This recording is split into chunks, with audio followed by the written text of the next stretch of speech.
several drums, plastic drums that had been buried on the property, and they contained another weapon, another pistol, a lot of ammunition, and several videotapes. And when the Calaveras detectives and the San Francisco missing persons people viewed the video, then yet there was another shock.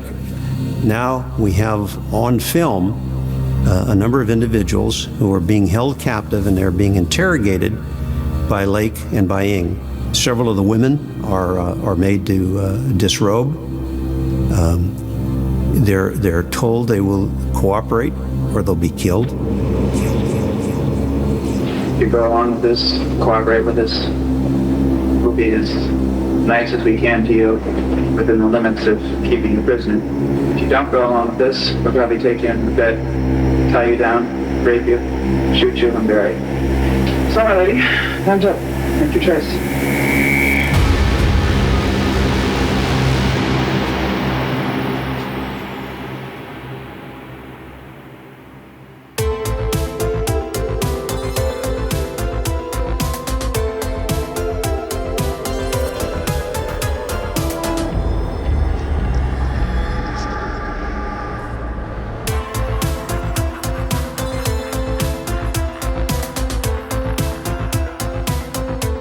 Hello and welcome to I Could Murder a Podcast. We are back again.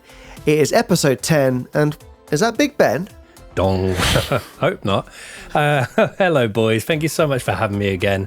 Another episode, another hour or so with my boys. Really excited for well, not really excited for this one, because actually this might be, early shout, the most gruesome and hideous true crime case I've ever read about.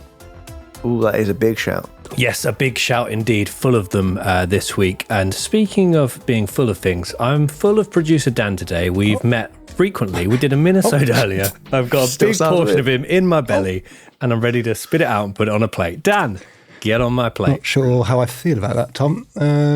But I'm glad to be here nonetheless. And likewise, I'm not really looking forward to this episode because it's a bit of a bleak one. But I'm glad to be here. It's 8 p.m. on a Wednesday night. It feels spooky. It doesn't usually feel spooky.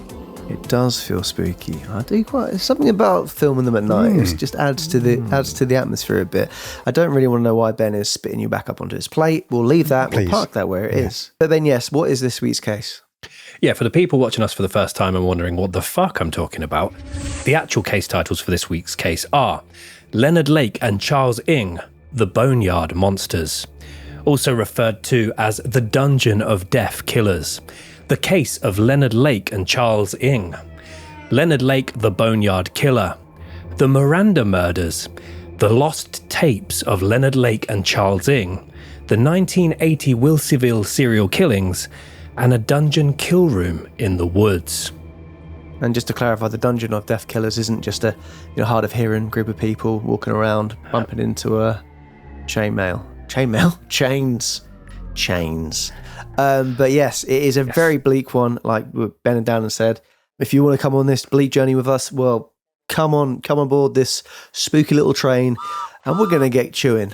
Bleak all over me. Chew. And spitting down into the plate. Yeah. We could edit that, like you cracked yourself out of an egg once. You could edit Dan coming out of my gob. Gob. Yeah. I was thinking with the Big Ben one, because I've done that before, put your head on Big Ben. I'd love that. Didn't we do a bell once? Probably. Ding! Probably. There was that. Talent. Definitely was. No. Sorry. Speaking of bells, please be sure, if you haven't already, to click that notification bell, the subscribe button on YouTube. We're making our way to 100k, and we couldn't do it without you, so please consider clicking that. Don't just consider it, actually do it though. That's true. A lot of people saying they're going to do I might do it in my own time. No. Do it now. We're going to give you like 2 seconds of no entertainment. Just do it. Do it. Thank you. God, you. Anyway, Dan, why don't you set the scene? Thank you. Sunday, June 2nd, 1985. South San Francisco, California.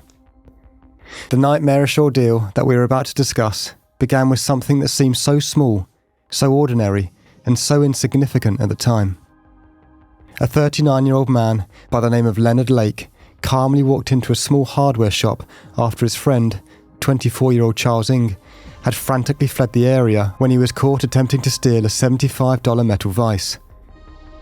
When employees confronted Leonard, the large, bearded man slowly smiled and attempted to pay for his friend's stolen vise, but it was already far too late and the police were now in his presence.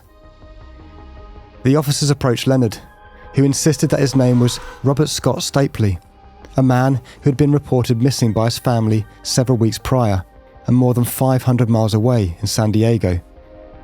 Quickly noticing that he looked nothing like the ID he was carrying, they arrested him and brought him into custody.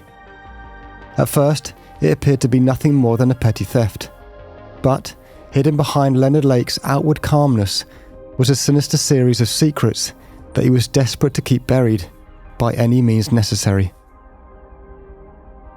Whilst processing Leonard, officers searched his car, which also appeared to have once belonged to another missing man. During the search, they found a gun equipped with an illegal silencer, along with what appeared to be several pieces of identification that did not belong to him. Alarm bells began to ring, and Leonard was taken to an interview room for further questioning. Here, he was provided with a glass of water, a pen, and some paper. It was then, inside the small room, that Leonard pulled off something few could have expected or even imagined. He quietly ingested a capsule of cyanide that he had concealed in his clothing. Before quietly scribbling down the final words, "Dearest Cricket, I love you. I forgive you. Freedom is better than all else. I'm sorry, Mum, Patty and all. I'm sorry for all the trouble. Love, Leonard." Within hours, Leonard Lake was dying on the floor, and he would not regain consciousness for the following 4 days. His final act in life was an escape from justice that only served to deepen the mystery of who he really was and what he was really hiding.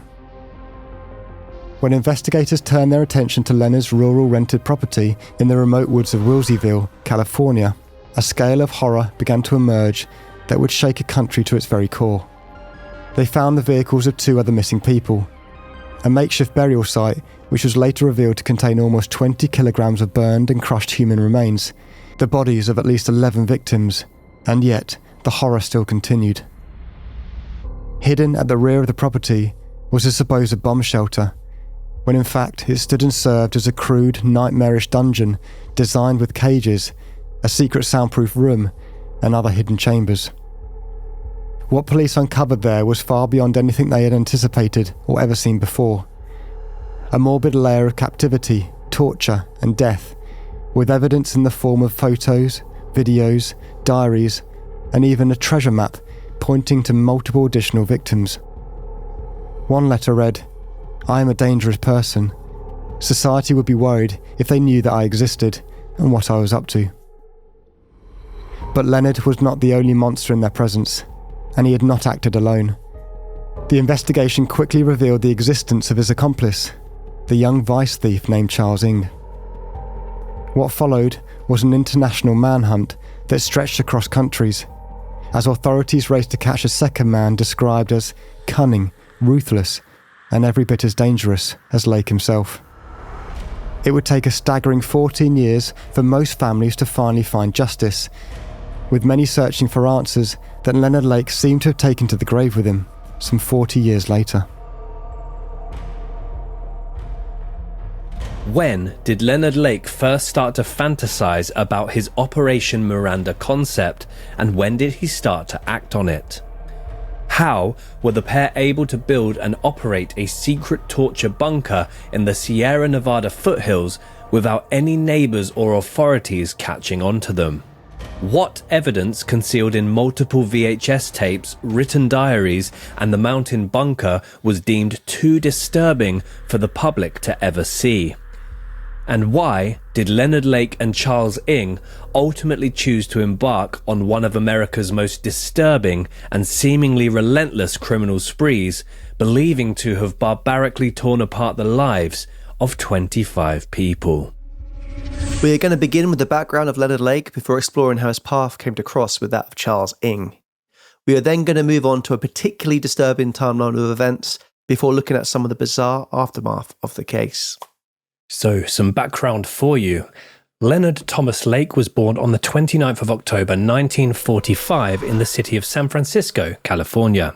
He was the first of 3 children born to Elgin Leonard Lake and Gloria May Williams.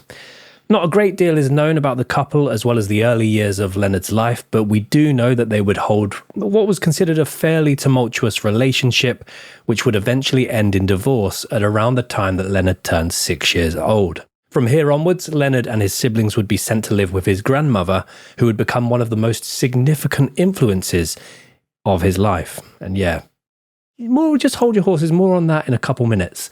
In the years that followed, his mother would remarry, and this relationship would provide Leonard with 2 half-sisters, though Leonard wouldn't see them all that often.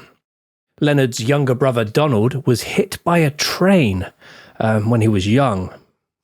Horrible, isn't it? Not the spooky train that we caught earlier, a different train apparently.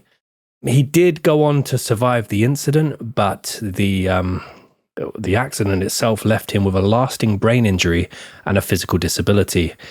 Essentially, this incident placed him back into his mother's full-time care, which Leonard was said to have despised and been incredibly jealous of.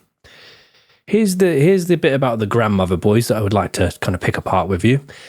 Under the care of his grandmother, from a very young age, Leonard was exposed to and became completely obsessed with pornography and the idea of sex, particularly if it ever depicted scenes of a violent or deviant nature. Apparently, a young Leonard once found a family camera and would routinely take photos of his younger sisters while they were either nude or while they were bathing. Shockingly, it is alleged that his grandmother, when seeing this take place, did not put a stop to it and did not reprimand Leonard, but instead she actively encouraged him to take the nude photos and encouraged the young sisters to allow him to do this. All right, Dan, pick it apart. I'd rather not, but that's not good. No, that is fucking horrendous. But yeah, really odd. So first of all, he's feeling a bit of abandonment about his parents, placing him into the care of the grandma.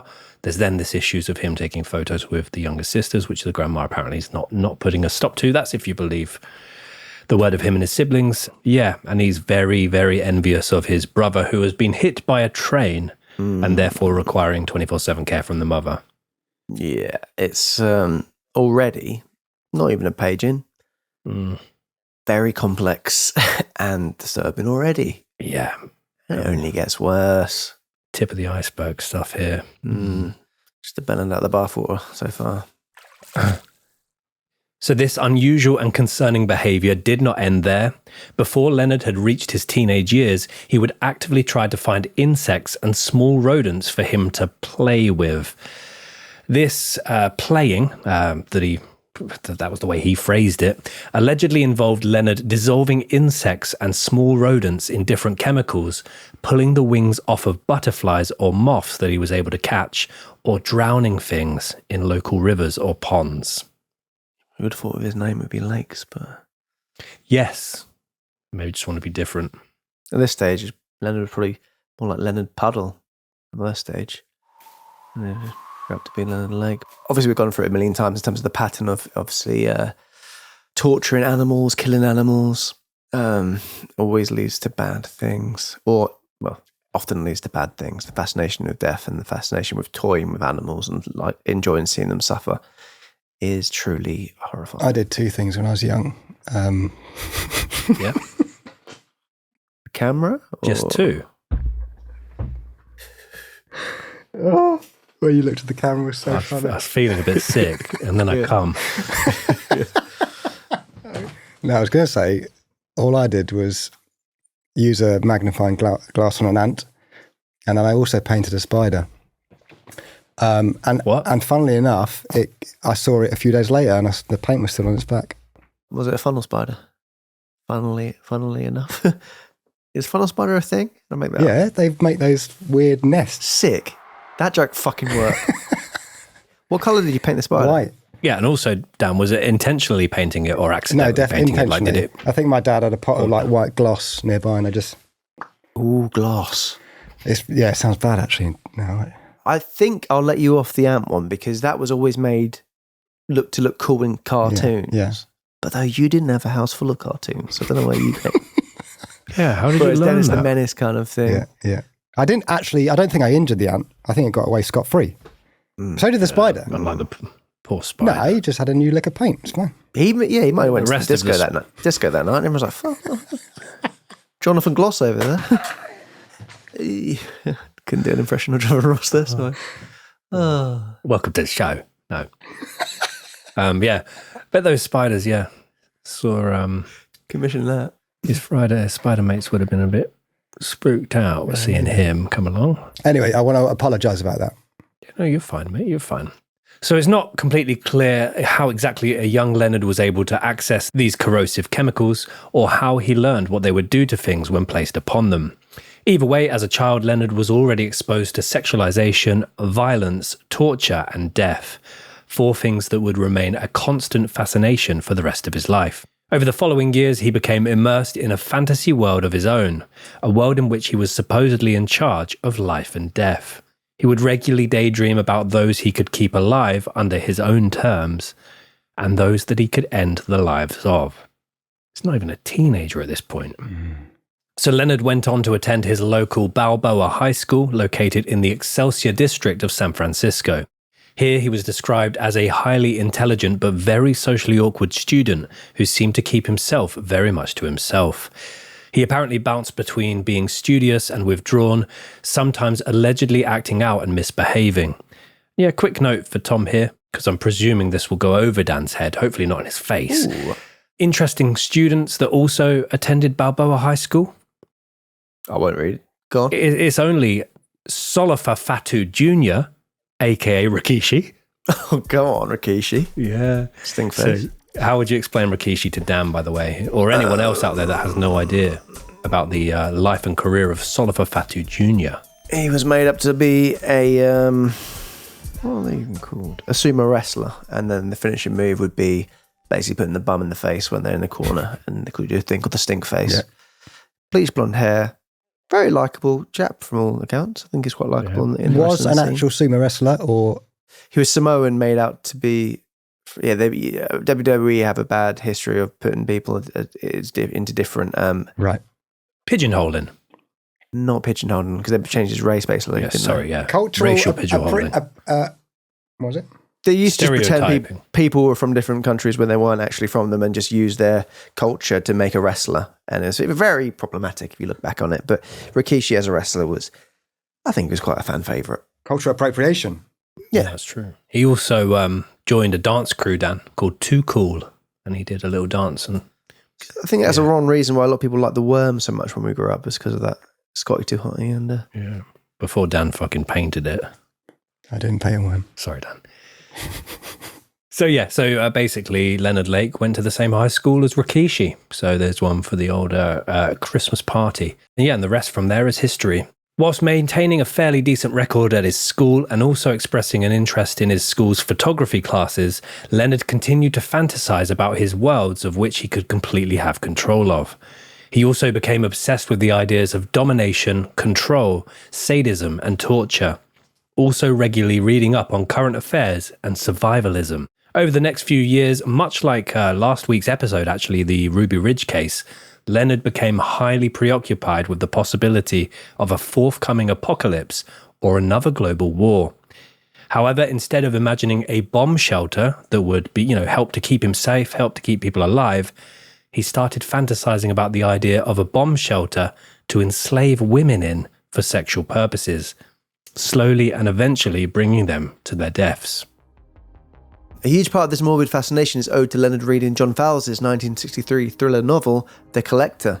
The story revolves around a lonely young man who makes the decision to abduct a young female art student in London, keeping her imprisoned in the basement of his countryside farmhouse in the hopes that she eventually falls in love with him. Why do you want to read this, Ben? Oh, it's just an interesting read in terms of the... I'm not going to come out looking good either way here. I've got a weird fascination with quite dark books lately. I'm reading Blood Meridian at the moment. I didn't even know you read. Reading? Mm-hmm. I didn't know you could read. Yeah, I'm learning. That's nice. But basically, I had no idea about this book before this case, and it went on to, although it's been well received and praised, as we'll talk about, it's weirdly inspired a lot of weird people. That's not why I want to read it. I just want to know what's going on. You like that one? Was it with? Don't say Mein Kampf. I wasn't going to say that. Oh, what were you going to say? Is it Biff, Chip and Kipper with the magic key, and they go on these little adventures on floppies there? It's pretty good. It's pretty Is that good. floppy? Can't completely remember, but I know the book you're talking about. I think it's floppy. It's the magic key. It's a great book. Well, Ben, maybe you should start an I Could Murder a book club, and you read that, and then share your thoughts, and people can read it as well. Yeah, we'll do it. Lovely stuff. Cool. You get that done. The novel itself, it splits into two parts, sharing with the reader the viewpoint of both the captor, Frederick, and the captive, Miranda. That is fascinating. Though the novel itself has been praised in numerous instances since its release, various criminals, including serial killers, spree killers, and kidnappers, have stated that the collector served as the foundation, motivation, or inspiration for their actions. This includes individuals such as Robert Bordella, known as the Kansas City Butcher, and spree killer Christopher Wilder, not the Sheffield United Football Club manager. I think he manager 3 times there now, which is absolutely baffling. Keeps returning to the scene of the crime. Continue. And his formations get wilder and wilder. It's better than mine, annoyingly. Who was infamously dubbed the Beauty Queen Killer and the Snapshot Killer. Leonard became obsessed with this book and ended up reading it multiple times each year. Yeah, I feel a bit messy now saying I want to read it. It does sound interesting, the two sides of the kind of coin in terms of both. But yeah, it's very bizarre that that's a running theme. I wonder if the author, I'd be fascinated to hear what the author had to say about his book being read and taken that way. I think he got really upset about it because it wasn't obviously his intention behind it. But yeah, I imagine we wouldn't be high-fiving his wife about it, but that's another one. But yeah, it's strange how that could inspire such a thing. Dan, would you want to read this book now? I imagine you could get lost in a book from time to time, as well as perhaps a good music track. All right, Dad. No, I get you. I do like a dark story. There's nothing wrong with that. I don't read often. I should, though. I'm an audiobooks. Audiobooks, yeah. But because of the world that we operate in, that to me seems like we need to know what's going on in this book. We do a test. You do it, read it, buy you a house that has a basement and see what happens. Would this be the same kind of conversation about games inspiring people to shoot others or murder others? Very much. And films. I guess anything in the wrong hands can be perceived. I mean, art, that's the whole thing of art. It can be perceived in any way. Actually, well, my point of view is I don't think it can. Just like I don't think games can inspire. And I don't think songs in that way. But would you say, Dan, that, and we've got a lot of tangents already here, but fuck it, it's Wednesday night. But Dan, would you say, as an avid COD player, could you see younger guys playing that going, oh, I love that, and then them thinking that they could do that in a actual war zone, and made them inspired to be a soldier, or do you think it's so far removed you wouldn't even? Perhaps to inspire to protect and be part of a bigger system, but to inspire to kill or murder? Do you think it highlights or underlines and leads division, though, in terms of there's the enemy in the game, or is it? I don't think so. I've always been the side of the fence that person, if they do that, if they play a game or read a book or watch a film and then go on to do these horrible acts, they've always had it written in their system. 100%. And I don't think it could inspire anybody, even slightly, to kind of think about those things. They were covered in petrol already, but that might be this final spark that sets it Possibly, ablaze. yeah, I see what you're saying. Yeah. It's interesting. It's a very fascinating idea. And the book inspiring so many people is very intriguing. In 1964, aged 20, Leonard made the decision to enlist in the US Marine Corps, where, perhaps as the sign of his intelligence, he trained up as a radar and electronics technician. I am your radar detector. He served 2 tours of Vietnam, and once again, in a very similar manner to Randy Weaver in last week's episode, he never saw combat. During his first tour, he was hospitalized for exhibiting incipient psychotic reactions, but was returned to duty after a short time. This is an interesting note to consider, as during one of these 2 tours, Leonard was diagnosed with schizoid personality disorder and also experienced what was later diagnosed as a delusional breakdown, whilst he was stationed in the city of Da Nang, Vietnam. Put briefly, a schizoid personality disorder is a condition where a person shows very little, if any, interest and ability to form relationships with other people, and tends to prefer a solitary or sheltered lifestyle, and potential secretiveness. Leonard would receive months of psychotherapy following this, which at the time, and even still now, is not considered completely risk-free.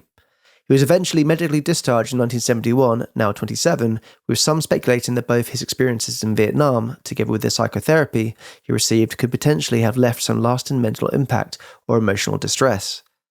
Even those, like Leonard, who served in non-combat roles, were often scarred by the constant tension, isolation, and exposure to violence around them. For many American soldiers, the psychological toll would later manifest as paranoia, alienation, or untreated trauma that could, in some cases, shape the rest of their lives. As well as this, he was surrounded by colleagues who regularly spoke of loved ones back home, wives, children, parents. This made him further resent his mother and father, believing that they had both abandoned him. He also started to blame himself for their eventual divorce. However, as well as the troubling experiences that Leonard encountered, he also used his time in the military to learn more about survivalist skills. It also gave him the experience to learn about building temporary hidden shelters, skills of which he would use in his later life. So obviously now we've already gone through all the very tricky murkiness of his childhood. Now he's gone off to Vietnam and had a number of different mental health issues whilst out on service, potentially diagnosed as well with a personality disorder. And he's returned now to America. PD. With PD and a lot on his mind. LOHM. Yeah. When he returned to America, Leonard headed straight back to California before eventually settling in the city of San Jose. Here, he enrolled at the San Jose University for just 1 semester before eventually dropping out after he became completely immersed in the 1970s hippie movement, which was extremely prominent in large parts of California. He traded his life of violence for a life in a small commune in San Francisco, where he lived together with lots of very liberal, very peaceful individuals. During this period, Leonard became fixated on the concept of a worldwide nuclear conflict, which led to a survivalist paranoia and a growing obsession with firearms. Not long after living in this small commune, Leonard got married for the first time to a young lady by the name of Karen Lee. However, the marriage did not last long, and this is potentially due to his untreated trauma, or his obsession with pornography, or sadomasochism. Perhaps even both. Leonard knew the marriage was over for good when his then-wife caught him filming and starring in amateur porn movies, which often included scenes of violence and bondage. So I'm not married, but you guys both are. How do you work things out after that? Well, if I was starring in an amateur porn movie... And filming it. How amateur are we talking? Like lights and cameras and stuff? Oh... I mean, that wasn't the first question on my mind, but yeah, pretty amateur, but enough. Enough for what? You know what? I don't like that. I do not like that. I'm not. It's going to get bad soon, so... Should we park that as well? Bad, Let's park that. Okay, sure. Questions on my mind. Unless Tom wants to go at that answer. No, you think you guys covered it. Very good. Whilst living off the grid in this commune, Leonard's behaviour grew increasingly unpredictable. He continued to be withdrawn and spent much of his day fantasising about a potential forthcoming nuclear war and how he could spend his time in his dreamed-out bomb shelter sex dungeon. Dreamed out bomb shelter sex dungeon. Yeah. Sounds like a Tom Jones song. Sex bomb shelter, Dungeon. dungeon. As a result of these beliefs, not long after his marriage ended, he sought out a different place to live, eventually settling in a place called Greenfield Ranch, a 5,500-acre farmland community located just north of the city of Ukiah, California. That sounds like a bit of you, Dan. Big old fat ranch. Big old fat ranch. Mate. Just chilling. Vibes. I would love it. Sex dungeon with a lot of amateurs. Oh, no, not that. Oh, Well, Professionals. there's loads of lights, maybe. just professionals. Oh. Okay. He would settle here for the next 8 years, where his fantasies and fears continued to develop. Here, he met a woman by the name of Clarelyn Ballas, who was affectionately nicknamed Cricket. The pair quickly learned that they shared similar interests and beliefs, and it also became clear that Cricket was comfortable with Leonard's sexual desires. As a result, the pair were married in the summer of 1975 and regularly made numerous pornographic films together with many different partners. And there's grass on the wicket. Let's fuck Cricket.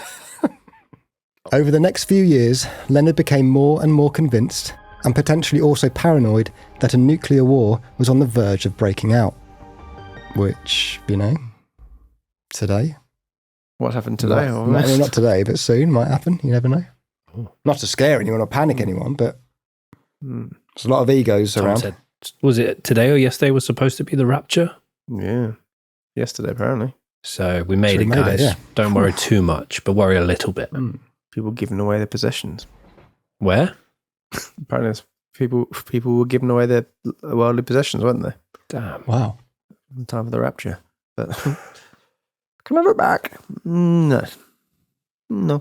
Whilst living on Greenfield Ranch, Leonard started secretly building an underground bunker on the property without informing the owner.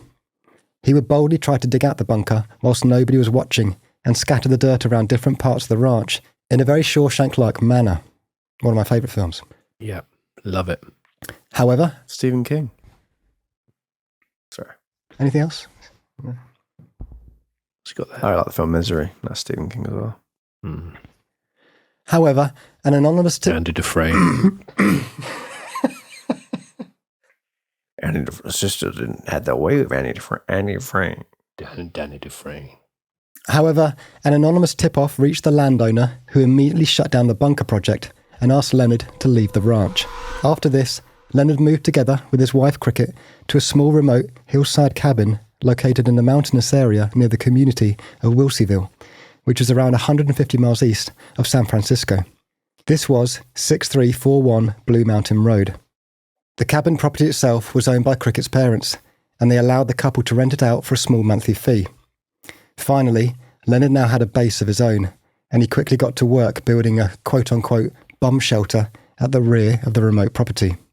So yeah, as is a theme for this series, Google Street View came in clutch. Got as close as I could to where the property once stood, as close as it would allow me, and it looks nice. I mean, there's one driveway, which I think is the area itself, but it seems to be gated off, pretty heavily wooded as well, but nice little area.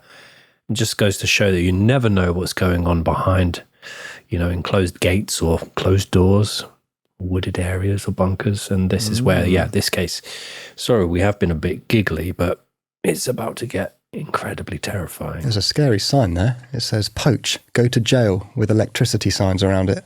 Ooh. That's scary. Poaching. Yeah, don't poach anything out there. Unless it's an egg. Fuck. Unless it's an egg. That was really good, Tom. In order to be able to pay Cricket's parents the monthly rent, Leonard knew that he would have to start working again. After almost a decade unemployed, and now 35-year-old Leonard took up employment managing a small motel in the nearby village of Philo. He got in a bit of trouble there earlier on because he kind of sometimes wouldn't show up, and they said, "You're being a bit flaky." He's like, "Well, it is Philo." Philo pastry, flaky. It would be here that his path would unfortunately cross with his later criminal accomplice, Charles Ing, who was 15 years his junior. Though many accounts differ, it's believed that Charles had either met Leonard completely by chance while staying at his motel, or Charles had met Leonard by responding to an advert he had placed in a survivalist magazine. Either way, the pair very quickly struck up a bond which would seal the fates of up to 25 completely innocent people, shattering the lives of many hundreds of family members and friends in the process. But who was this young man who observers stated had a brotherly, fatherly figure type relationship with him? Charles Ing was born Ing Chai Tat on Christmas Eve of 1960 in Hong Kong. Like Leonard, he was one of 3 children born to his parents. However, he was the youngest rather than the eldest. He was the son of a wealthy businessman who was said to have been incredibly strict and violent towards his children. And he was also the son of a quiet, timid housewife. Throughout much of his early life, Charles was relentlessly abused, or allegedly relentlessly abused and disciplined by his father for the smallest of infractions. This ultimately had the opposite ripple effect that was perhaps intended, As a result of this, Charles regularly began to misbehave in his local community and frequently acted out when at school. He was remembered by some as an intelligent but aggressive, troubled and socially awkward complete loner, which is a very biting description from his peers. From a young age, he showed a strong interest in martial arts and fire starting, along with developing a lifelong habit of stealing. And this really was lifelong, and it will continually get him in trouble. When he was 15, he was caught stealing from a neighbour, and for a number of different reasons, including theft, misbehaviour and violence, he was eventually expelled from several local schools in the area, which ultimately resulted in him being sent more than 6,000 miles away to a private boarding school in North Yorkshire, England, known as Blentham Grammar School. And yeah, did a little double check, no record of Rikishi ever attending this school, and it has since been shut down, so can't go later in life either. Being sent to this private school absolutely infuriated Charles, who viewed it as kind of both his father punishing him and his parents abandoning him. So again, lots of similarities with Leonard already. Charles would make sure that the move to a new country wouldn't last for very long, as he was sent back to his family in Hong Kong just a couple of months later after repeatedly stealing from another student. Which again, the way I kind of read that sounded like he just did it fully to get caught and just out in the open stealing, like pickpocketing maybe. Cheeky little pickpocket. After this incident, his relationship with his father was almost completely non-existent. His father was furious that his son would not behave appropriately despite his best efforts both financially and physically, whilst his son was furious that a father would ever send a son away to the other side of the world.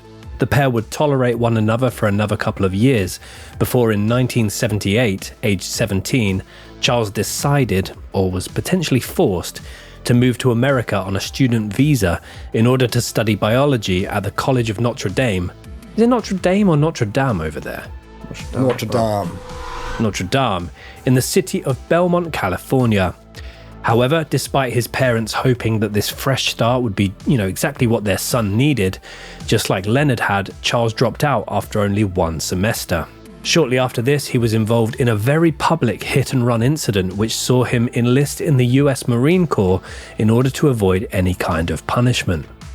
Which I didn't know that was a thing. I didn't know that was a thing. Little hit and run, but no punishment because you're going to go and serve in the Marine Corps. Dan, did you know that? No, but I feel like it's a good thing, really. Paint a spider, go to war.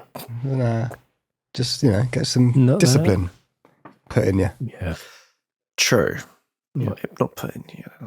Charles's recollection of events is slightly different. He claimed that in 1979, aged 18, he applied directly to join the Marine Corps after bumping into a recruitment sergeant and using false documents to sign up. Instead of writing down or informing anybody that he was in fact born in Hong Kong, he instead put his birthplace down as Bloomington, Indiana. And again, one for Tom and the wrestling fans out there, the birthplace of Mick Foley. So they all work. Rikishi, Mick Foley, they guaranteed to really have a match at one point. Thank you, Dan. I'll figure out some fun things for you as well. Bang, bang. Cactus Jack. Yeah. This fake birthplace seemed to work as he was eventually sent off to be based in Hawaii. However, after less than a year with the US Marine Corps, Charles was arrested for, ding, ding, ding, you've guessed it, stealing. But this wasn't just a petty theft or, pickpocketing a neighbor or another student. He was instead caught attempting to steal $11,000 worth of automatic weapons from the military base's armory, which is a lot of, what is that, Dan? Like 5 or 6 guns? Told you I'd get a fun one for you. Thank you. Automatic weapons have got to be like rifles and machine guns and stuff, right? Yeah. Automatic fire, but that's about there. They've got to be cheap. So expensive, it sorry. hasn't got a clutch. Not car guys or gun guys. No. We're out of that. Yeah. It's basically an arm full of arms, guns. It's probably like 5 or 6 rifles, right, Dan, with how expensive they probably are. To be honest, I've never bought a gun, to be honest. I'm not really clued up on the old prices of automatic weapons. But, how much is a machine They probably gun? range from quite cheap to dead expensive. How much is it? How much is Sure, it's just a couple of bazookas, fucking Dan. hell. I reckon you can get one for 200. The least expensive full automatic weapons tends to be the MAC-10, and they start at about $15,000. Oh, fuck. That is So maybe it was expensive. just one or two weapons that he tried to steal That then. was just a couple of handguns. A couple of handguns, perhaps. As a result, he was court-martialed and was due to receive a sentence of 14 years in military prison. But he somehow escaped the custody of military police and also managed to somehow make his way back to California from Hawaii. And it's here, this little slip of the net, that's allowed him to eventually run in to Leonard Lake. If he hadn't escaped, some of this still would have happened because Leonard was... There's a lot going on with him, but their weird murderous partnership wouldn't have formed if he didn't escape. You wouldn't have splashed down in Leonard's Lake, No. some might say. I'm actually just looking at guns now. You can get a semi-automatic 22 caliber rifle for 75 quid. That's stupid. That is Is silly. it sort of for spares and parts? No, it's You said not a Nerf gun, producer Dan. no, it's a real one. That is crazy. In England? I don't know where it is, but it's in pounds, this one. One for 250 quid. This doesn't seem right. No, definitely not, no. These are semi-auto, though. So as we explained, the pair very quickly formed a strong bond over their similar life experiences and their shared interests and beliefs. Before long, Leonard invited Charles to come and live with him and cricket at a home they had recently purchased in the city of Ukiah. Here the trio began to stockpile weapons, explosives and supplies, many of which are believed to have been obtained illegally, whilst Charles tried to continually evade the police and military officials who were trying to track him down. 2 years after escaping military police, federal authorities conducted a raid on the home owned by Leonard and Cricket, where they discovered a huge number of weapons and explosives, as well as Charles. Leonard was released on bond soon after this, but quickly jumped bail and went into hiding in he and Cricket's rented mountain cabin.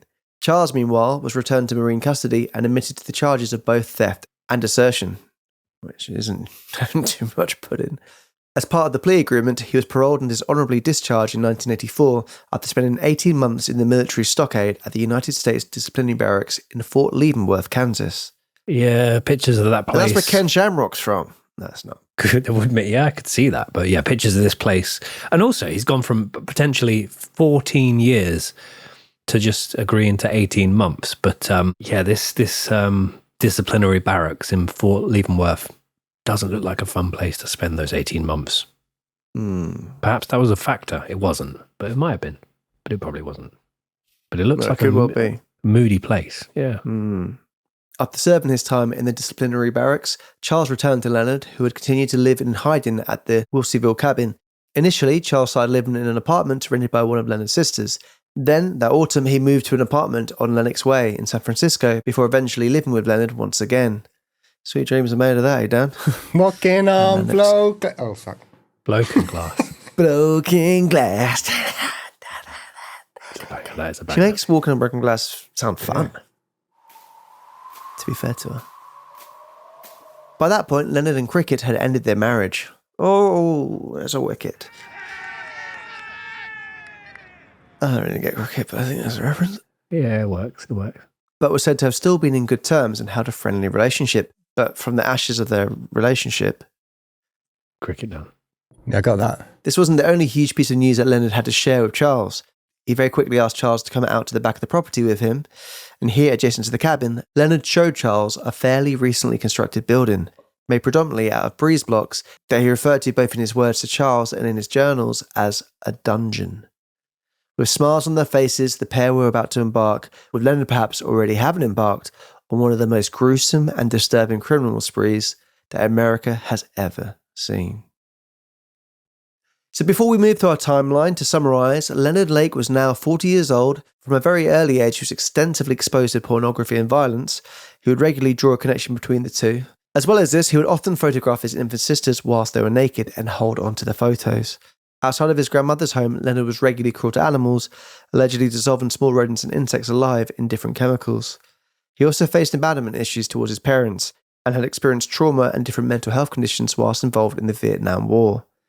All of his sexual encounters thus far had included elements of force, control and sadomasochism.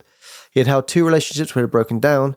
He also had a very much tunnel vision worldview, believing that some form of nuclear apocalypse was heading this way. He had escaped parole and was technically a wanted fugitive, but he was living in hiding on his soon-to-be ex-wife's remote mountain cabin. Together with all of this, which is already a lot to comprehend, Leonard now has met Charles Ing, an impressionable but intelligent young man who was 15 years younger than him, completely under his spell. The pair had many shared beliefs, including a hatred towards the world and a growing love of violence. Together, the pair would become known as the Boneyard Killers, and the horrendous, disgusting spree of killings was only just about to begin. December of 1982.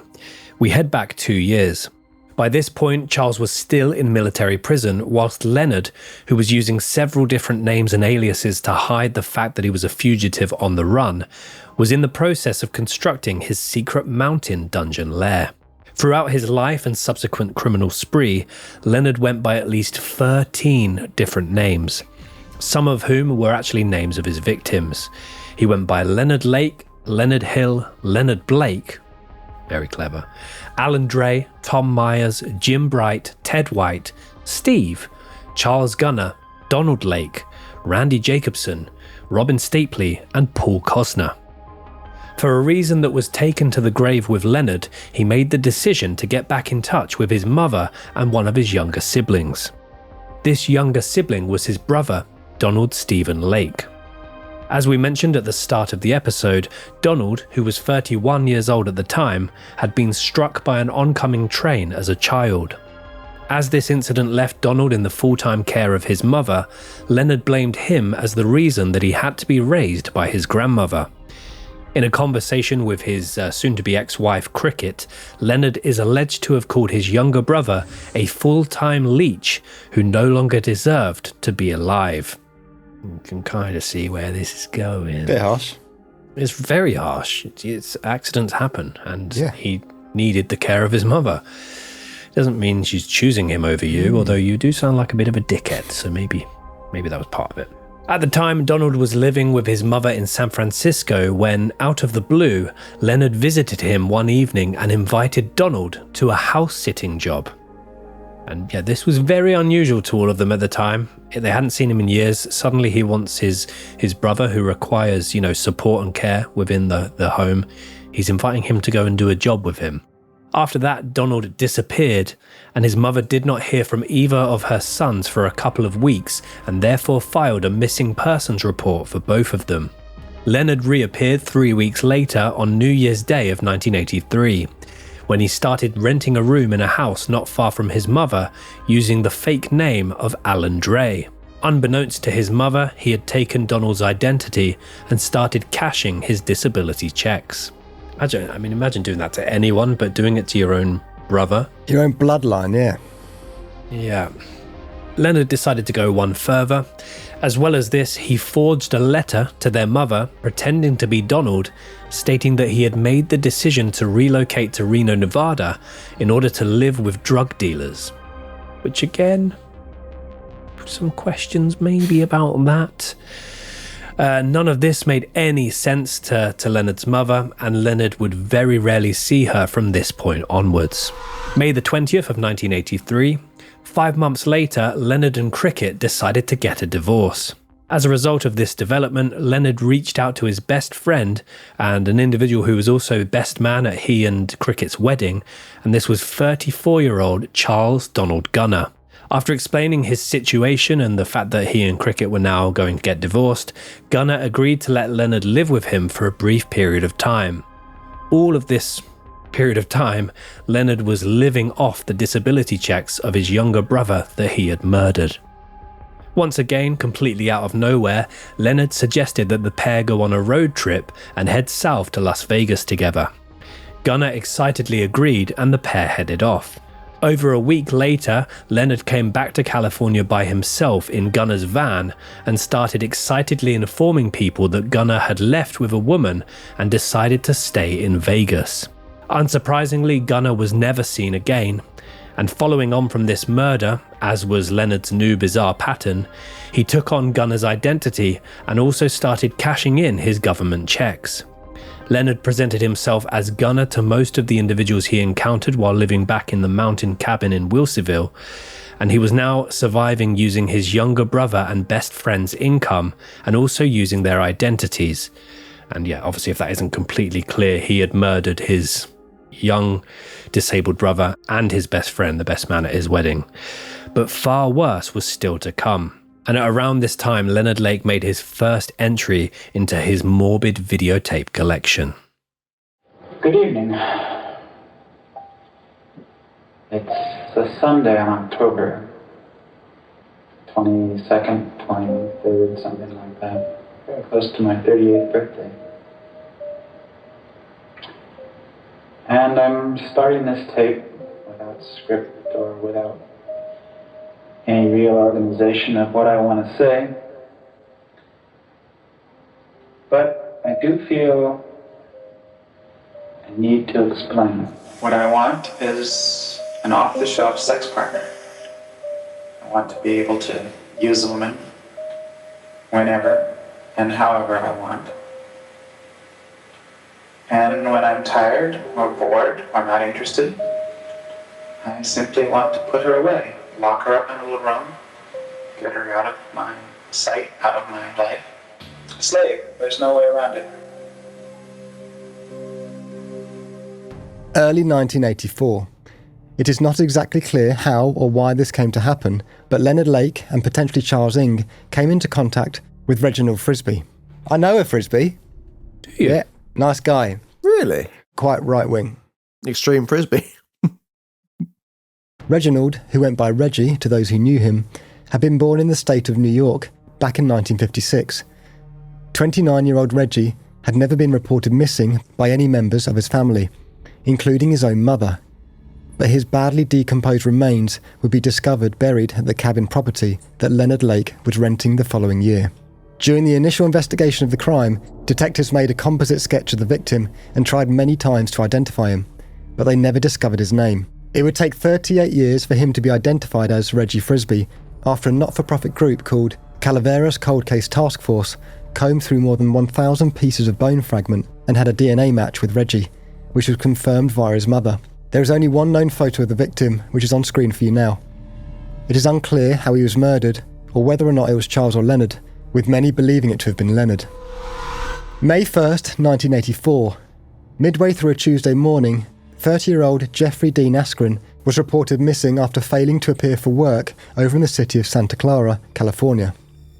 3 days later, his newer model Honda car was discovered abandoned in the West Point area of Calaveras County, just 6 miles away from Leonard's cabin. His disappearance happened during the exact time frame of Leonard and Charles's murders, but his remains have not yet been matched with any of those found at the location. July 11th, 1984. A couple of months later, a 36-year-old local radio host by the name of Donald Giulietti was home in his apartment, eagerly anticipating a visitor. Donald, who was openly gay and was sharing the apartment with a man by the name of Richard Carrazza, who was also present that night, had recently made the bold decision to take out a newspaper advert offering to provide straight men with oral sex. Yeah, different times, I guess. Could take out adverts for, a lot of different things. Took out a newspaper advert offering to provide straight men, specifically straight men with oral sex, and that night he had a visitor, and it's not good. I wonder Why what not? the text was in that newspaper advert. What, the font style? No, as in if it was worded in a particular way, It can't have been, What are you thinking? I'll suck your cock for... Hmm. Do you know what I mean? Only if you're straight. I can only do straight guys. It's weird that the newspaper had a jingle. Oh, yeah, that is Yeah, weird. something that- I'd love to hear that. It's probably a little poem. Go on. At July 11th, please don't mock. You must be straight for me to suck that cock. That night, a stranger loudly knocked at the door. When Donald opened the door, a man quickly pulled out a gun and shot him in the head from a short distance. Richard was also shot right in the chest. The man ran away, and Richard managed to crawl along the floor and call the police. Richard, who is the only known survivor of Leonard or Charles, later recognised Charles Ing as the shooter to have killed Donald. July 25th, 1984. Later that month, the first of 2 families were reported missing at the hands of Leonard Lake and Charles Ing. The Dubbs family, consisting of 33-year-old Deborah Dubbs, her husband 30-year-old Harvey Dubbs, and their 1-year-old baby boy Sean Christopher Dubbs, all suddenly vanished from their home in San Francisco after what appeared to have been a home invasion. On the night they went missing, Deborah was on the phone with a friend when the doorbell rang at the apartment. She informed her friend that she needed to hang up because the two men had shown up. The Dubbs family were never heard from or seen again, and they likely all met their demise at the cabin or the dungeon at the hands of Leonard and Charles. When police investigated the incident, they noticed that a camera, a tripod and other pieces of video equipment had been stolen from the family home. July or August of 1984, 37-year-old Maurice Anthony Rock had been renting a room at a downtown San Francisco shared house. At one point, Leonard had also rented a room at the same house under the fake name of Alan Dre, and the pair likely would have crossed paths. That summer, despite being paid up for a few months, Maurice suddenly disappeared, leaving a large amount of his personal items and clothing in his room. Just a few days after Maurice had gone missing, the woman who rented the room next door to him noticed a large bearded man taking a refrigerator out of Maurice's room. The man introduced himself as Steve before offering to take her picture. She consented but immediately felt uneasy in the man's presence and decided against it when he quickly arrived at her room with his camera gear. Years later, she recognised this man as Leonard Lake. Maurice's remains were also found at the mountainside property the following year. I'd seen some quite infamous video clips from this case, but I knew it was bad and very bleak, but I ignorantly assumed that predominantly the victims would be female here. I didn't realise the whole families that these two men would go on to essentially annihilate, and also the number of men that they also murdered. It seems to be there's a financial element to it, because obviously Leonard's taking his brother's paychecks, his best friend's paychecks, but he's also taking cars, taking possessions, taking identities. I had no idea about that element of the case. There's even just the children as well. It's like horrific. It's like, yeah, I'm the same. I thought it was predominantly women, but yeah, the fact that it's whole families, it's not just the parents of it. You know, some criminals, some murderers even have like a kind of like, you know, could never harm. Yeah, code, so to speak, but they seem to, yeah, that's not a thing with these two. October 15th, 1984, a few months later, an eerily similar incident occurred. 35-year-old Randy Vern Jacobson also suddenly disappeared from his rented room in a different shared San Francisco house. It would later become clear that his path had also crossed with Leonard, as he had taken a particular interest in Randy's minivan.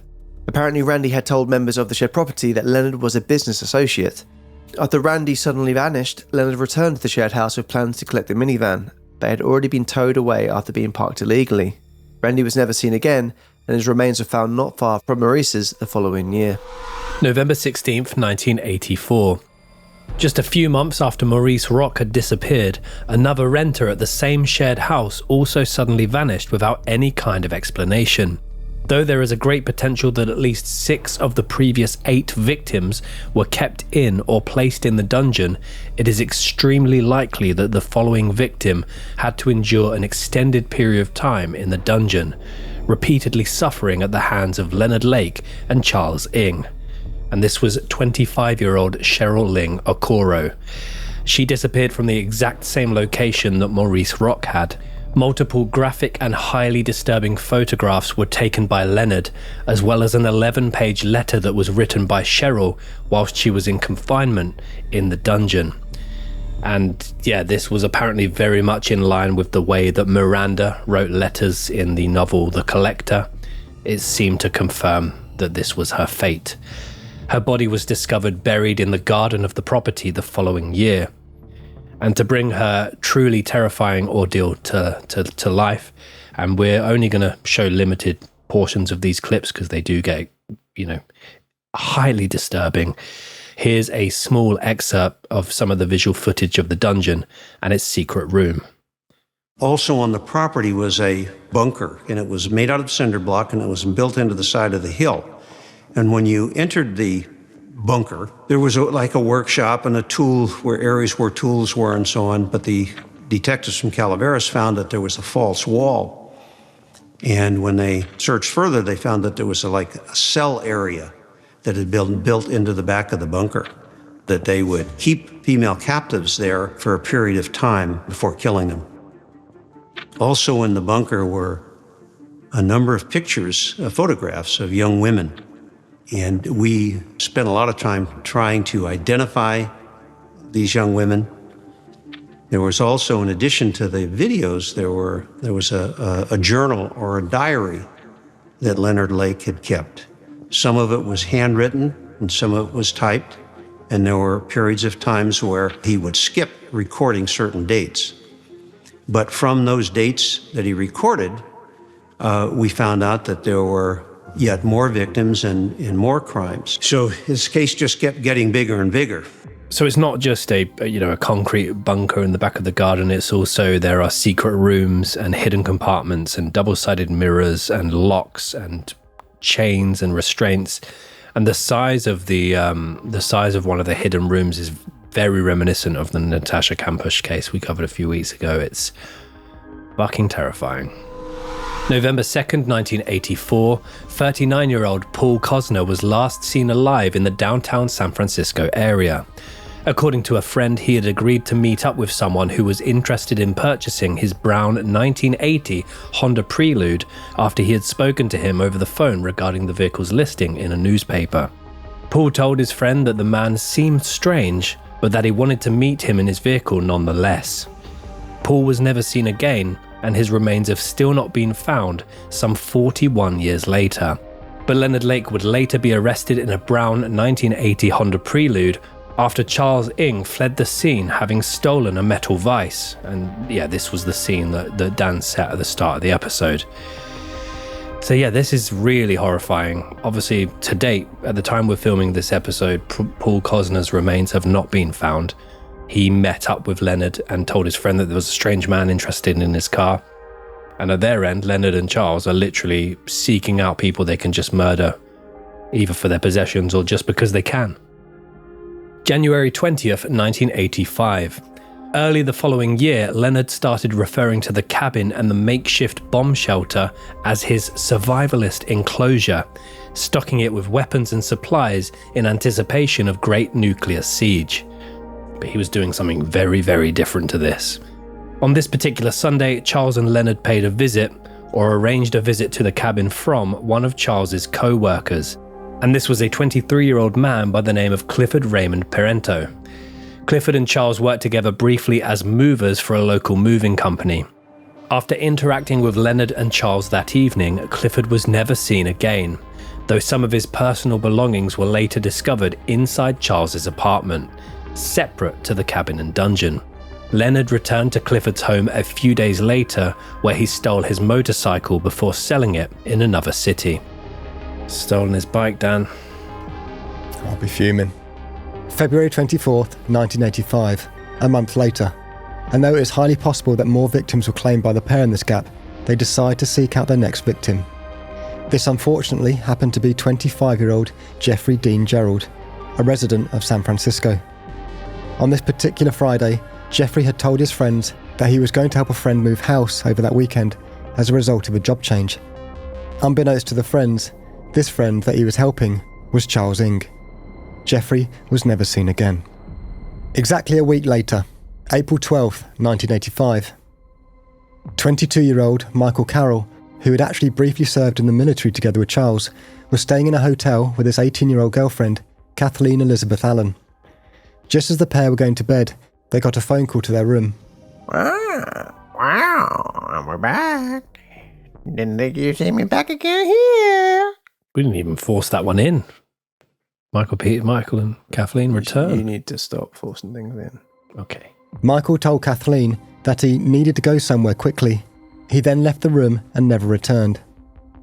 3 days later, Kathleen received a call while she was at work, where an anonymous voice told her that Michael was at Lake Tahoe and had been shot, and that someone was going to collect her to take her there. Kathleen told her boss of the situation and was last seen getting into a car with a large bearded man. Kathleen, too, was never seen alive again. Her final paycheck was arranged to be sent to a location not far from Leonard's cabin, and haunting footage of her would later emerge from videotapes also found in the dungeon. Michael's driving license was also found on the property. I get there seems to be links to financial gain just because they could. people that they knew and worked with and spent time with, and this one is more intricate than the last few, and this one is also different because this is one of the first pieces of kind of, well, you could call it found footage, but home movie footage that Leonard Lake and Charles Ng would film. We will play a clip of this, but we will obviously stop it at the point that it gets, incredibly disturbing. But just to show you what these poor young women went through. So we want to hear. While you're here, we'll keep you busy. You'll wash for us, you'll clean for us, cook for us, you'll cook for us. That's your choice in a nutshell. It's not much of a choice. Unless you've got a death wish. April 19th, 1985. Exactly a week after Michael Carroll first went missing, 27-year-old Lonnie Wayne Bond Sr., his 20-year-old girlfriend Brenda O'Connor, and their 1-year-old son Lonnie Wayne Bond Jr. all went missing from their family home, frighteningly located just a few houses away from Leonard's cabin in Wilseyville. The trio vanished alongside long-term family friend 26-year-old Robin Stapley. None of these 4 people, including the 1-year-old baby, were ever seen alive again. All of their remains, except those of baby Lonnie, were later recovered, with Brenda's only being discovered and identified early this year in 2025. Once again, seriously distressing videotapes later emerged of Brenda's heartbreaking realisation, knowing that her baby was apparently being kept in an adjacent room. You let us go? Probably not. Well, why are you doing this? Because we hate you. Your baby is going to be taken away. Excuse me. I'm going to be taken away. There's a family down in Fresno that doesn't have a baby. You're not taking my baby. But the baby's dead, right? I mean, they got one now. That's my baby. Brenda, you have it. Her baby is sound asleep, like a rock. We don't like you. Would I like me to put it in writing? It's done. Just take it, whatever we tell you. At the time of his eventual arrest, Leonard would try to use the name and stolen identity of Robin Stapley, which we mentioned at the start of this episode. During their horrifying spree, Leonard and Charles focused on women, but were also willing to kidnap their entire families. After eliminating the men and children to clear the way, they would then keep the women imprisoned in a specially designed room in a bunker at the rear of Leonard's mountain cabin, binding them and subjecting them to torture and rape, recording each other during these acts. The bunker had a 2-way mirror to secret concealed rooms, and there were also clear signs that the doors to these prison rooms had been pushed almost entirely off their hinges from the inside. Occasionally, they would entice men to the compound with job offers and then rob them, after which Leonard would take their identities. After killing the victims by either strangulation or gunshot, they often buried them in shallow graves on the property, although there is evidence that some were also dismembered and burned, with their remains scattered. These rules were written on contracts that were handed to their captives. Rules. Number 1, I must always be ready to service my master. I must be clean, brushed, and made up with my cell neat. Number 2, I must never speak unless spoken to, unless in bed. I must never look at my master in the eye, but must keep my eyes downcast. Number 3, I must never show my disrespect, either verbally or silent. I must never cross my arms or legs in front of my body, or clench my fists, and unless eating, must always keep my lips parted. Number 4, I must be obedient completely and in all things. I must obey immediately and without question or comment. Number 5, I must always be quiet when locked in my cell. Number 6, I must remember and obey any additional rules told to me. I must understand that any disobedience, any pain, trouble, or annoyance caused by me to my master will be grounds for punishment. June 2nd, 1985. Returning to the start of the episode, Leonard Lake and Charles Ng, with potentially as many as 25 victims in their wake, pulled up to a hardware shop in South San Francisco. Charles fled the scene after getting caught trying to steal a metal vise. Leonard did not expect his accomplice to do this, and apparently attempted to calm everyone down and pay for the item. Instead, the police arrived, and after confirming that both his ID and vehicle registration belonged to missing men, Immediately, they took him into custody.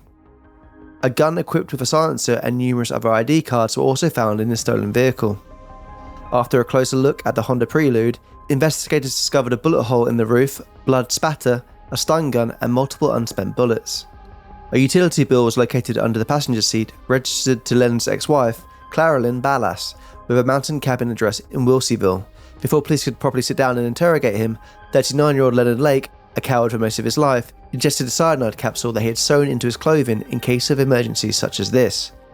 He died 4 days later. So that's two questions there. It's like, one, did he have a cyanide capsule sewn into all of his clothes? Because how does he know, what does he do that every time he gets up, he just changes? Do you know what I mean? That's a very interesting setup he has there. I'm assuming like a overcoat or a fleece. Oh, it's more like, And the other one is 4 days to die on that. It means he must be, because I always thought that was quite a quick. That was my immediate thought. History and one very rogue video on Twitter tells me that cyanide is almost instant. Do you remember that guy? It was some Russian guy or something like that. He was on trial for war crimes or something like that. God, and he's in the courtroom. He's being sentenced and he stands up and goes, I disagree with all of this, I'm not going to take it. All of a sudden pops something in his mouth quickly and within seconds dead. So, the only good thing to glean from this is he probably suffered horrendously. 4 and 5 days. Yeah, that's long, isn't it? I'm thinking of Hitler and that Twitter video. Which, I mean, a lot of the same stuff these days, isn't it? Meanwhile, police headed to his known residences where they uncovered the mountainside cabin and the dungeon at the rear of the property. So I just quickly Googled, would a 4-day cyanide death hurt? And immediately I've got Samaritans popping up. The first signs of cyanide poisoning are that the person will struggle breathing and will need to be placed in a biohazard bag labelled contaminated with cyanide until they can be decontaminated. Wash all contaminated skin with copious amounts of water for at least 20 minutes. It looks like he would have suffered for these days. Can't imagine it doesn't at all. Yeah. Just for people that wouldn't have guessed that, like me. I'm glad he suffered. Yes. Inside the dungeon, detectives encountered scenes the likes of which had never been seen before or since. They were met with a scene of nightmarish brutality. Hidden behind a false wall, the bunker-like room contained shackles, a mattress stained with bodily fluids, and a two-way mirror used to observe victims as they were tortured. And have they been in your house? They found multiple chains and straps to bind the captives on the bed, on chairs, and against the wall. They found photographs taken of 21 different women in sexually suggestive poses and also being bound. They also found journals as well as multiple videotapes, which would reveal the true horrors of the pair's crimes. Outside, they discovered shallow graves and buried buckets filled with charred human bones and teeth. They investigated what appeared to be the recently disturbed earth on the property and ordered a search of the entire garden. But today we have pictures that will probably leave many people with an everlasting image of the horror that occurred at the end of this road. These are some of the bone fragments that have been found, and investigators say there are countless fragments just like those scattered over a third of an acre here. The California Conservation Corps has been recruited to pick up the bones. Most of them worked on their hands and knees, raking the ground with their fingers. Investigators came up with 10 pounds of bones. The local coroner says 5 bodies have been found here so far. The Calaveras County sheriff once told me, though, he believes there are as many as 20 victims, though, buried on the property. Yeah, I mean, there's so many questions here immediately, but this is Leonard's ex-wife was allowing him and Charles to sort of keep this cabin. They were paying the rent. She knew he'd built he was telling everyone it was a bomb shelter at the rear of the property, but other than that, apparently she wasn't as aware. There are people online that say she was very aware, but this is essentially one of the journals stated Operation Miranda, which was taken from that novel of the collector that he was very obsessed with. And police immediately, one of the lead investigators of this case, when they were unearthing all this stuff and seeing the dungeon for the first time, one of the female investigators immediately noticed that the video equipment that was set up in the dungeon was stolen from the Dub family, that first family that they completely just wiped out. All of their video equipment was then used to make these tapes, which again, people have asked the question, because they kept journals, took loads of photos, obviously made all these home videos. And were they planning on, because obviously he had the cyanide sewn into his person, his clothing, were they planning for this to be found was the big question, because they've essentially got caught because Charles Ng just decided to fucking start stealing again, which he'd done all of his life. He was like, oh, nice metal vice, I'll fucking have that. And that's caused, It was his vice, I guess. It was his vice for much of his life, yeah. But there are questions regarding, if this hadn't happened, would they ever have been caught? And secondly, had they already thought this out and knew that if they were caught, this is what they'll find? Because we're going to talk about it. They left a treasure map, a hand-drawn treasure map, and it's bleak. As Ben just said, he wouldn't let me have that. Investigators also found a hand-drawn treasure map that led them to 2 buried 5-gallon buckets. One bucket had an envelope with names and IDs, indicating that the total number of victims could be as many as 25. The other bucket held Leonard's handwritten journals from 1983 and 1984, along with 2 videotapes showing the torture of 2 of their victims. On one of the tapes that was found, labelled M Ladies, Charles is seen telling 20-year-old Brenda O'Connor, as he cuts her shirt off with a knife, "You can cry and stuff, like the rest of them, but it won't do any good. But you're pretty cold-hearted, so to speak." He was also overheard chanting, "No gun, no fun, no kill, no thrill. Daddy dies, mummy cries, baby fries." Which is fucking... yeah. In another part of the same tape, Kathleen Allen is seen seated in the chair, with Leonard warning her, "If you don't go along with us, we'll probably take you into the bed, tie you down, rape you, shoot you, and bury you." In the other video, 33-year-old Deborah Dubbs is shown being assaulted so severely by Leonard that she simply could not have survived. The search was now on across the country for Charles Ng, a fugitive who was branded every bit as dangerous as Leonard Lake. July 6th, 1985. A month later, I'm going to ask a question here. Guess what Charles Ng did that suddenly gave himself away? Stealing! He on the rob. Stealing and on the rob. You've guessed it. He was caught stealing and on the rob. So literally, he was one of the most wanted men in all of America at the time. He had been identified like Zac Efron.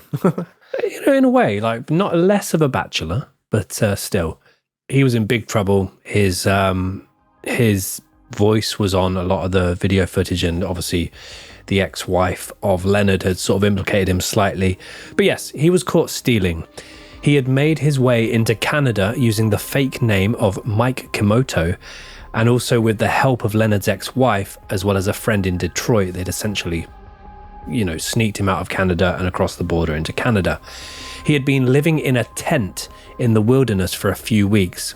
And yeah, one of the documentaries I watched, there was this little boy who was like out in the woods hunting and saw this tent and saw Charles in there, and apparently immediately recognized him from the television bulletins and things like that. Went to the police. So the police arrive here, go to unzip the tent, and Charles is gone. After fleeing and almost getting caught in this tent, he suddenly got the urge, boys. Suddenly wanted to do one of his favorite things in the world, stealing.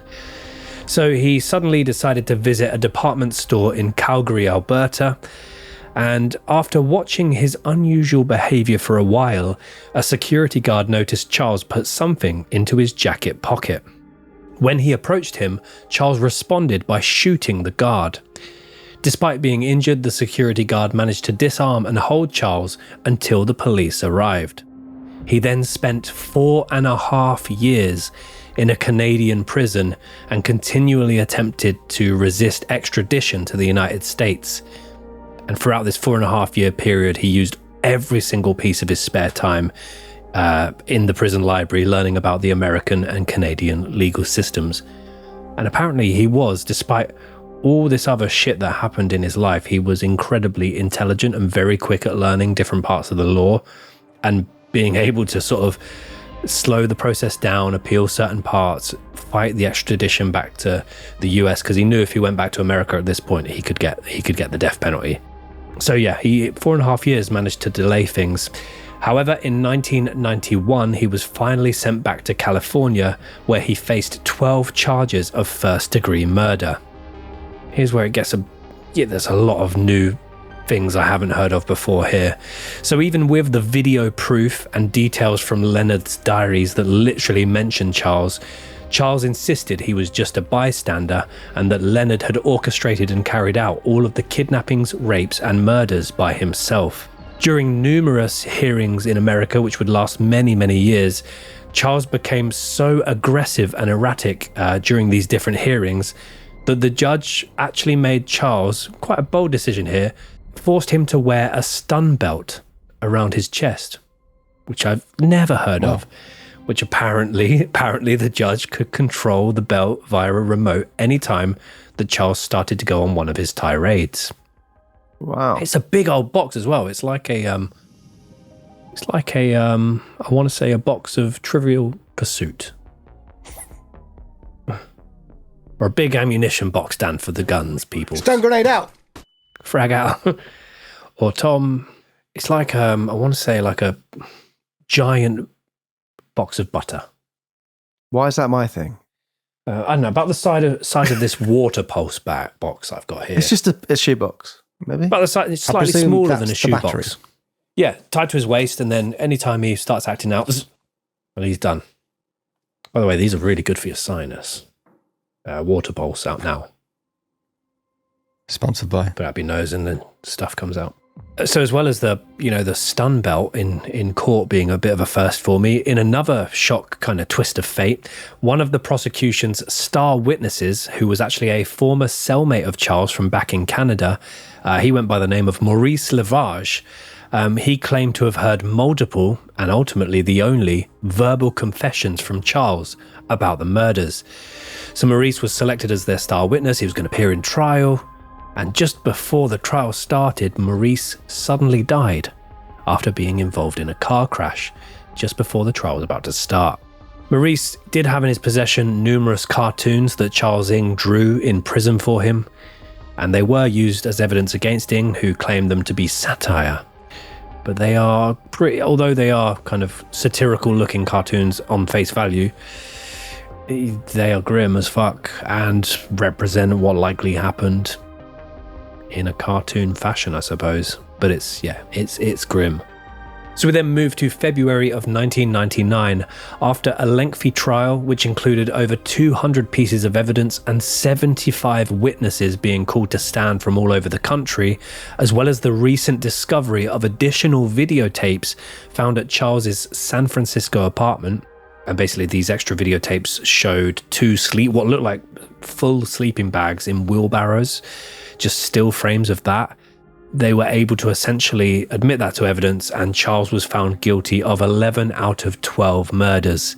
And these were the murders of 6 men, 3 women, and 2 one-year-old babies. 1-year-old baby boys. The jurors, who were granted complete anonymity during the trial, only went by number badges, and they could not reach a decision on the 12th charge, which was the murder of Paul Cosner.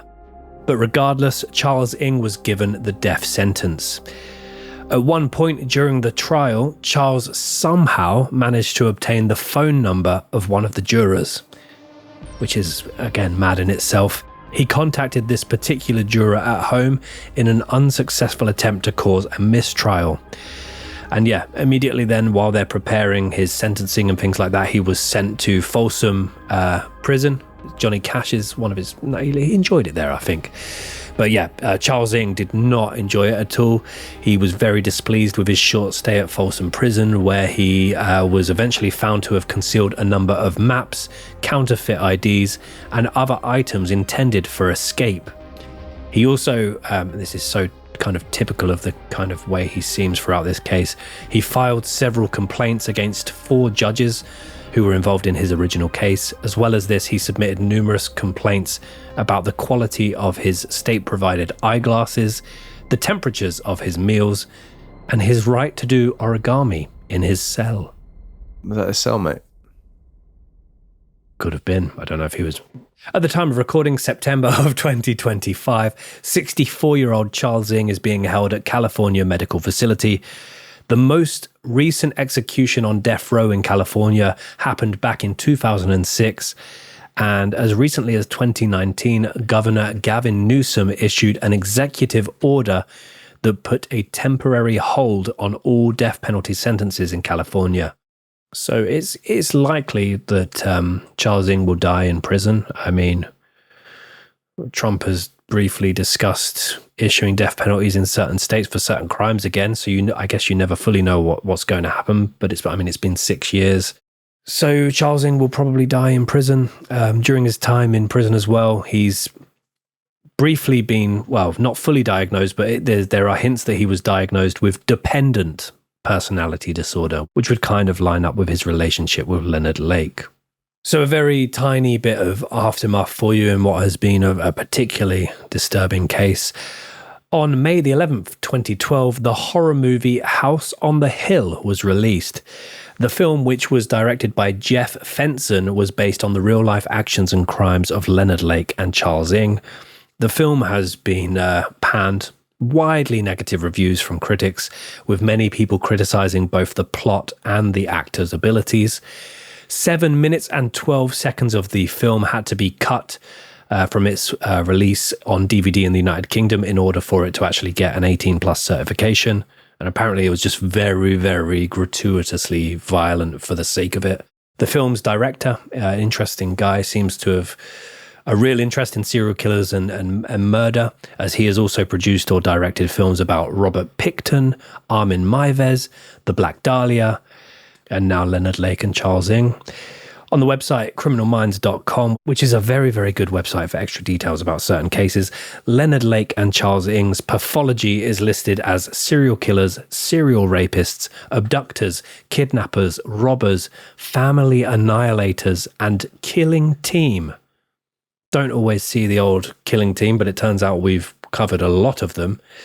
Other real-world examples of killing teams, at least according to that particular website, are Bonnie and Clyde, Dylan Klebold and Eric Harris from Columbine, Paul Bernardo and Carla Homolka, the Ken and Barbie killers, Ronnie and Reggie Cray, Denny Propetrovsk maniacs, which was the 3 Men and 1 Hammer case, John Allen Muhammad and Lee Boyd Malvo, the DC snipers, Fred and Rose West, and Moore's murderers, Ian Brady and Myra Hindley.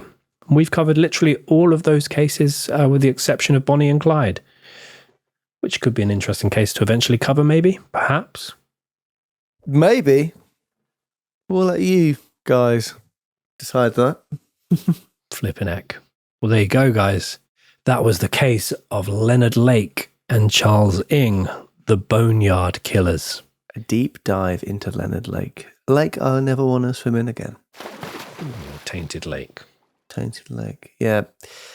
Very dark case, and it's all the tapes out there, and just the audio alone it's skin crawling, and it's how malice they are, and how not a single shroud of regret in their voice or sympathy for the victims. It's truly is a hard one to listen to. Leonard seemed to have a plan for it, didn't he, with the old cyanide? But yeah, and all the treasure maps and shit. It's weird. Yeah, it's a dark one, and you touched on it earlier, Ben. It's like it's with all the footage and the recordings and the drawings and the maps and stuff. It's almost like they didn't care if they got caught. I mean, obviously they wanted to get away with it, but had a plan if they did. But they weren't careful with it. Documenting it is horrible. They didn't want the punishment for it, but they wanted the infamy afterwards, which is just cowardly. Murdering women and children. I mean, obviously murdering men as well, but as I said, there's a killer's code there, and they'd be looked at by their peers in that world as cowardly, and a truly horrific case.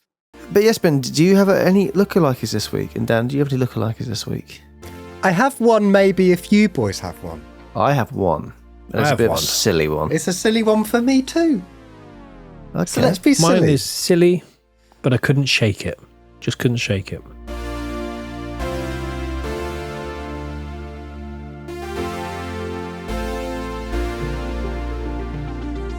Go on then, Ben, you can start this one.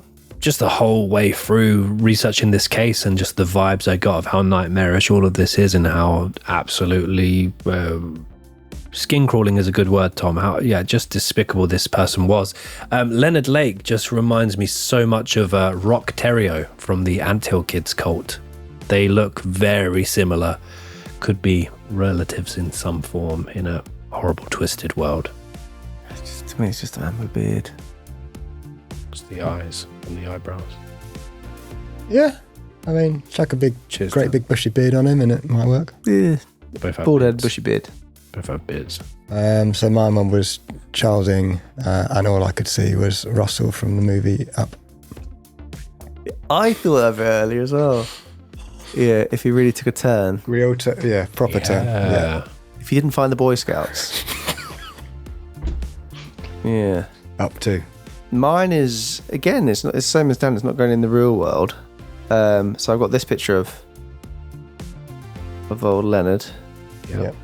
And I immediately thought of this thing, which I haven't thought about for about 15 years. He looks like if you did that old game, Woolly Willy, whereas with the little magnetic shards. It just his face just reminded me of that. Tom. Yeah, that is. I mean, I got told off for just picking people with beards, but that is great.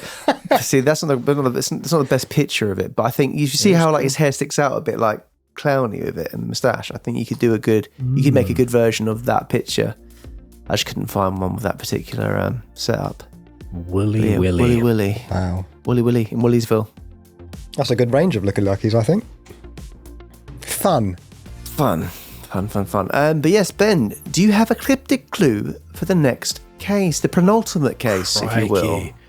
Yeah, so if you're not already, please head over to our socials on Facebook, Twitter, Instagram. We will be doing the audience vote very soon. It might even have already happened by the time this episode goes out, but follow us anyway to get a look at what's coming up, because the audience vote will be picking the series finale for Series 12. It's big. So that is huge, really, actually. Yes, guys, the audience vote is deciding this series finale, which is, we've never done it before, but we're very excited by the idea, because you guys never miss. It's always an exciting case. We're very excited for you guys at home to pick the finale. All you have to do is cast your vote. You go onto our Instagram, cast your vote. You're going to get one vote, but we want to hear what you guys want to listen to. Yeah, it's always very out of nowhere, isn't it? You never know what's going to happen, which I like. But the penultimate episode, guys, this one could get some people. Benjamin Carter's cryptic clues. Everyone gather round for some clues that can be quite cryptic, but he's going to give them to you anyway. Hope you can figure them out. That Jamie Oliver transition. Does anyone call that a transition? It was kind of a transition. I don't think anyone's going to get that, but if you do, let us know. Yeah, I'm not going to do an easy one. Done too many easy ones this series. I could do I'm not loving it. I feel like that's a very original Ben cryptic clue. Oh, okay. Thank you. Is that a dig? But you've done really well. This series, your cryptic clues this series have been, especially what's that one that was really good about the letters? Oh, Jay Slater. Yeah. Yeah, maybe I took my foot off the pedal a bit, but that's fine. Nice. You know. Yeah. You've earned it, boy, with all those good ones. Thank you so much. But yes, guys, we'll be back again next week with a brand new case, and we're excited to share it with you. And don't forget to vote on the audience vote for the finale coming soon on the socials. So don't forget to follow us on our socials. Yes, indeed. Thank you so much for everyone for supporting us. If you just can't wait until next week's episode, we do have a website where at the time of recording, we have like half of 500 extra special minisodes exclusively available in video and audio. 250-ish. Think about. Jeez. What have I done? A lot of content. Loads of content. Free as well. What? Watch it. Who turned that on? But if you start it now, it's free for a week. I don't think it's free. Yeah. But if you started it now, if you joined now, you have content to basically see you through until Series 13. So it's something to think about. Wowzers. That is something to think about. Wow. There is something Think about it. Just contemplate. But yes, guys, thank you so much for your support on this Wednesday evening. But until next time, keep doing what you're doing. Like we always say. Sorry.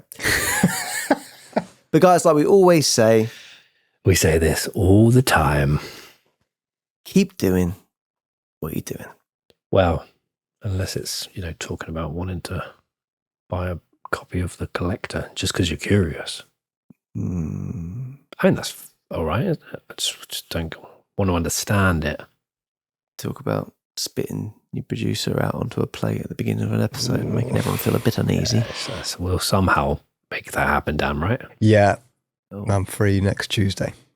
See you next Tuesday. Until next time, guys, take care. I'm not. Till bit. Gosh.